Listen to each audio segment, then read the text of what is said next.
My parents were both born in two small towns in Poland, in Galicia, Tluste and Zaleszczyki. They knew each other as children, but they weren't friends necessarily. The war came. My father survived the war by running.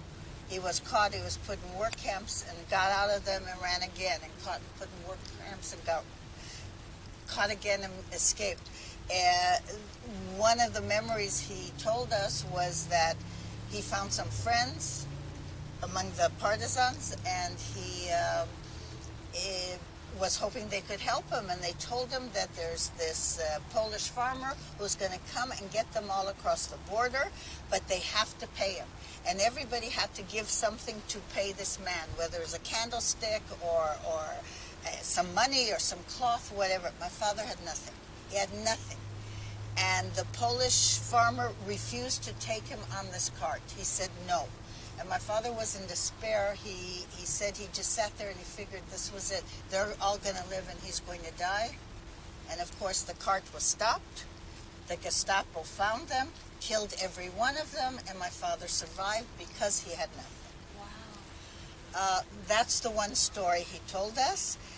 That's how we survived the war. My father, at the very end of the war, had a few good friends. They were still running.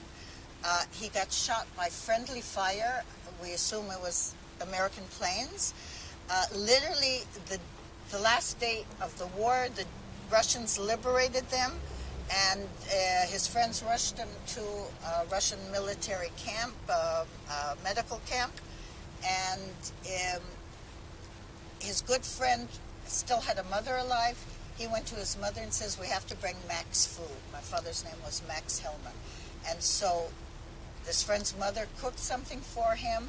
They brought it to the camp, to the hospital, and they fed my father, and the doctor said, "You're wasting good food because the man's not going to make it through the night."